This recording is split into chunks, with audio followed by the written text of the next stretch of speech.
Assalamualaikum warahmatullahi wabarakatuh. Kabajamtoota fi jaalatamtoota sabboontuu akkam jirtuu fayyaa keessanii nagaadha. Ani nagaa kiyyaa galata rabbii. Har'a immoo jechuudha inni kaan callee hodhaa, inni kaan daanteelii hodhaa. Sabboontuu maal hojjeti? Intartiin hojii keenya na gubdeetta. Na gubde har'a moo na gubde? Jaartittiin na gubde gansiniin jedha maal jeefte bara bishaan na buufte amma biyya ogummaa qabaate moo ogummaan kee maayinii naan jettee kana natti feete jechuudha har'a kan toora naan galbar na arsee gansiniin jedha na arsee har'a Antini hodhaa maanni maqaansaa agarrajaan hodhaa tokko hodhadhee fannifadhee baafadheera amma gaa kirittiin wallaan qixxaattu maashinii isheen shukkaaraan kun hin jireen dhugaa rabbii ayni waliin qixxaattu rokko harkana dhukkubsa limmeen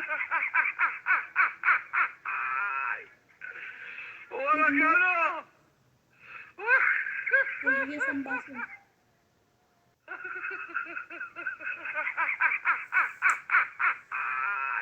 gede keessa ba'u xiqqoodha muraansa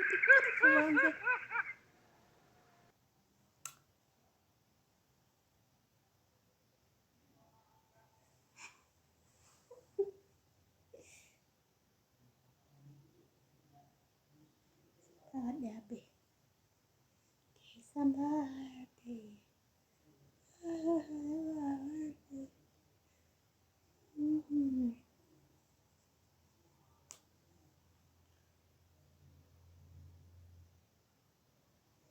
Ranechu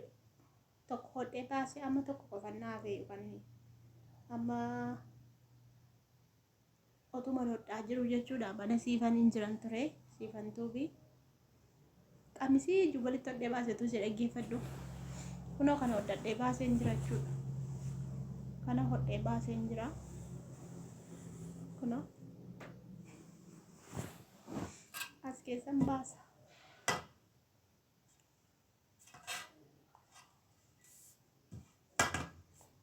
baasa kullimmeedha qoshashaa isaa kanatti guraa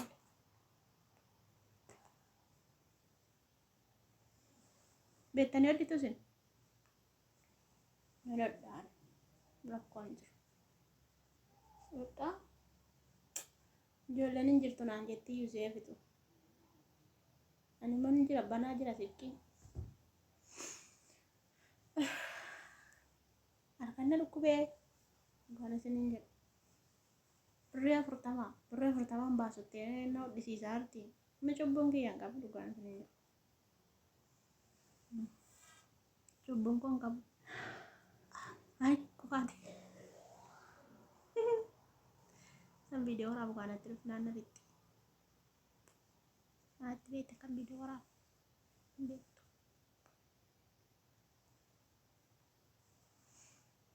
kottana gargaarame warra beektan daantelicha akkatti hodhuni daantelicha akkatti keessa baasanii akkatti hodhuni daanteli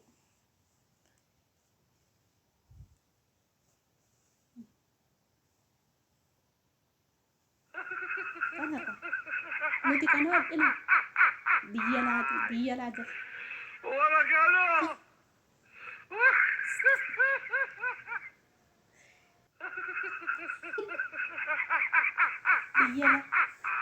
biyya laa jirtu sun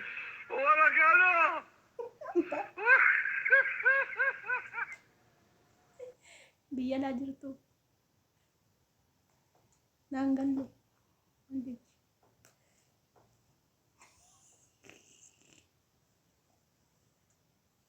biyya keessa jirtu ta'e biyya laattu ta'e naaf hin galle giraa gabbani ko unatenna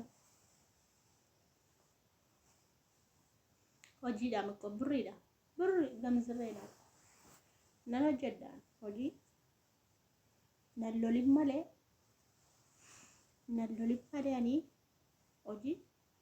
waan fedhe maan ta'an nan hojjedha ብር ታናን ገንዘቤ ነው እኮ ስለ ገንዘብ ስለሆነ እኔ ይሰራ ምንም ችግር የለም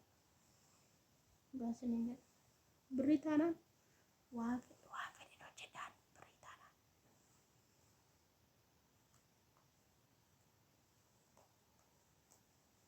otuna katu taa'e hodhuu siifanii otun ilaaluuni asii walitti hodhe bar qamisii kiyyaaju walitti hodhe baasee indaganaa diigee immoo sirreesse dhugaa rabbii maashee mucaan tonkolanyaan sun tonkolii weetisiifan kun tuni see ilaalu keessa baasuu jechuun maal jechuu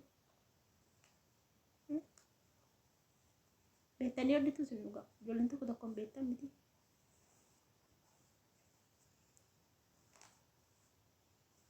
nan hodhaa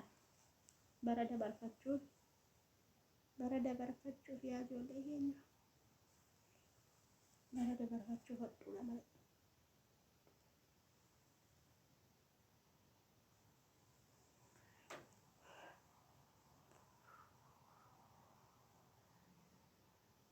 bisuun maal jettiidha ani guyyaa gaafa akka hiriina gargaaraa isiniin jedheen jiru kun akka bicoo duubaay keessa cabin jedhuun amma shiirran dhukee kaasifanii qo'a birrii barbaadde moo laata bisuun birrii nan gargaarna yemmuu maayitti akka mucoosee dubaayii maanni bisu waa qajeelteen ta'a birrii qajeelte moo maal barbaadde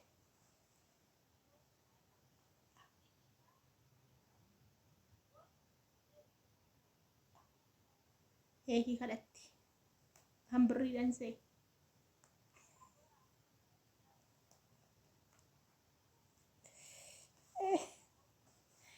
deemetti jijjiiraaf nafti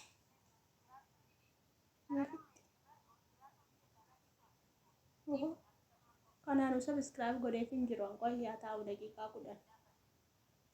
10 booddee sii godhaa qoy nu fixuu heddi baran naannoo rafsitaan ta'a ofirra kannee uffata hodhuun nu ajjeese magarrajaa hodhuun nu ajjeese immoo maalitti iyyitaa nutti niyyi hojiin qabdu muuziqaatti banteettee hojiin hojjettu maaliif hin lafti maal kun afii miilli na haadha odiyaan miilli na haadha odiyaan qarabbi qaatanas taa'u jammare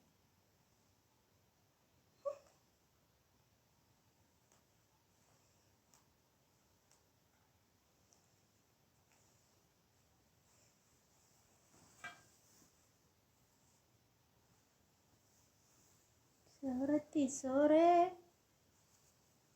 lili dawat ningko ne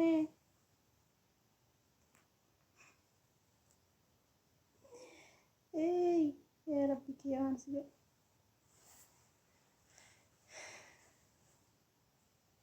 ani iddoo mata tokko taa'uun jibba waanuma cinqii hojjechuun jibba waanuma nama rakkisu tokko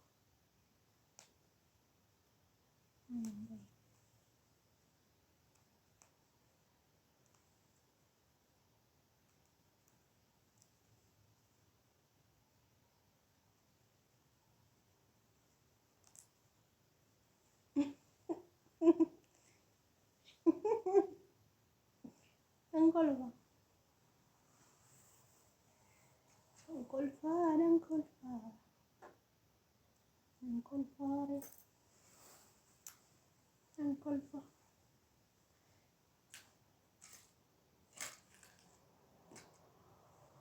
marfesa limmo so guddicha nan gate na fakkaata